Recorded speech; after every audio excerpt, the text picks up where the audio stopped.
crazy because they have some sort of theory, or is there more to it?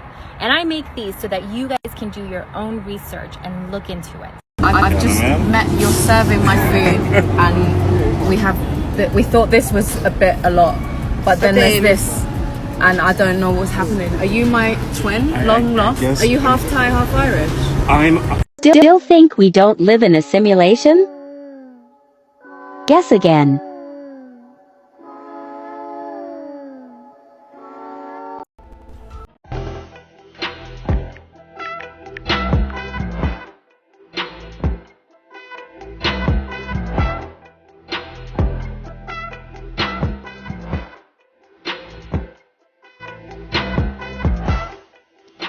For those of you who don't know, this was patented in 2006, and it's a guide on how to walk through walls. That's right, you heard me. Walking through walls. It's actually a really interesting read. I recommend looking it up for yourself. I read it. It's actually really interesting. I mean, how can you not want to read about walking through walls like a superhero? Like this. What else is there out there? I mean, portals, teleportation, walking through walls? What are they not telling us? Level, which is doing the surveillance and actually doing what I call germ games, where you practice to say, okay, what if a bioterrorist brought smallpox to 10 airports? You know, how would the world respond to that? That there's naturally caused epidemics, and bioterrorism caused epidemics that could even be way worse than what we experience today. And yet the advances in medical science should give us tools that, we could do dramatically better. A researcher at a Merck facility outside of Philadelphia found several vials that were labeled, quote, smallpox, according to a local TV station. The vials were found in the freezer on Monday night, and an alert was sent out to the Department of Homeland Security, reports WPVI. The news outlet noted that there are 2 Merck sites near Philadelphia. However, it said that it cannot confirm where the vials were discovered. The CDC said in an email to The Hill that there is, quote, no indication that anyone has been exposed to the small number of frozen vials. Hey folks, Southwest Prepper with the Southwest Prepper Group. So, the pandemic looks like we're going into lockdown 2, as mentioned before. We've been talking about this. This is the topic lately. Hoarding, supply shortages. So along with that, I wanted to talk about 15 items that you need to have on hand before it gets bad again, before we can't afford to get some of these items, or they're just completely gone again due to hoarding. So, first item is acetaminophen, folks. Do you remember when a medical journal announced a link between ibuprofen and worsening COVID symptoms? That news sparked a run on acetaminophen in many stores.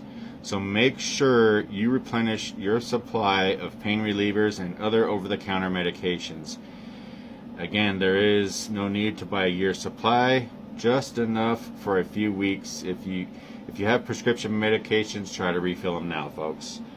Next on the list is antibacterial wipes. In a rush to clean surfaces in the homes and businesses, people filled their carts with wipes and other home cleaners.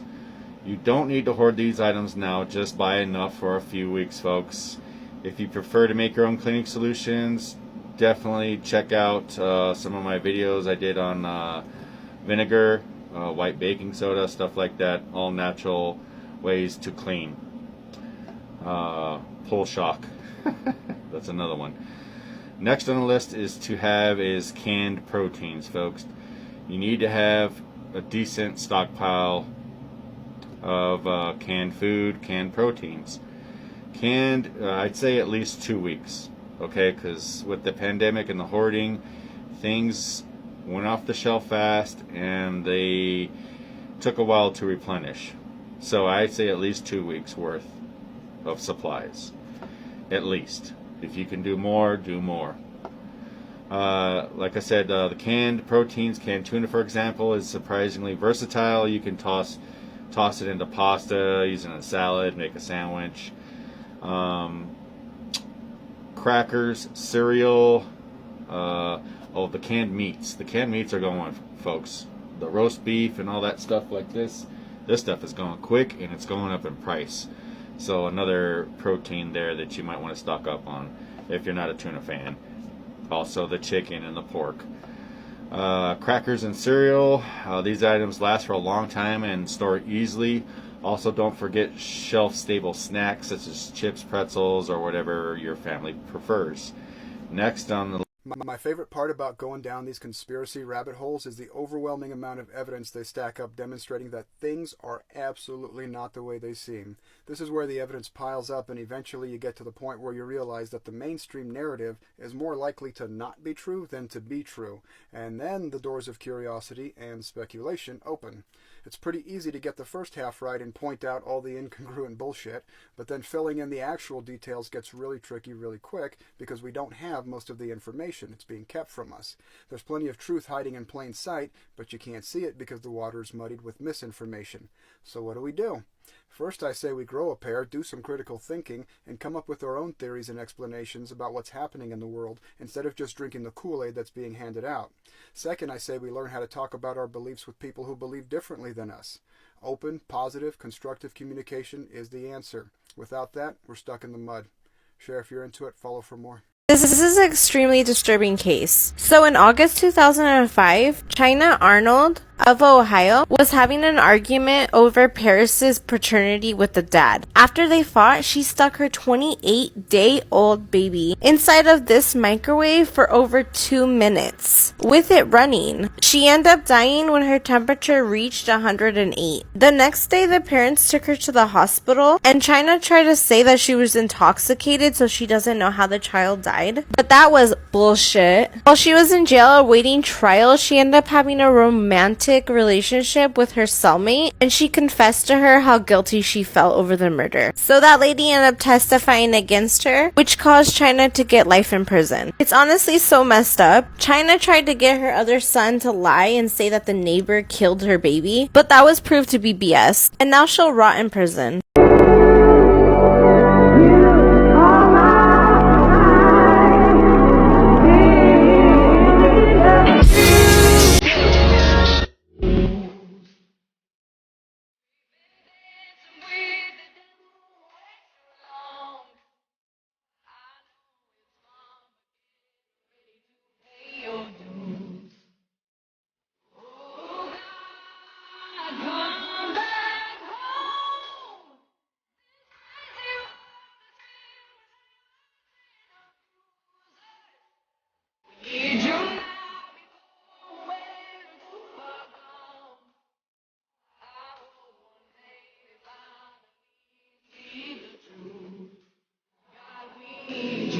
I know the truth is hard to swallow, just digest it. Suspecting something's going.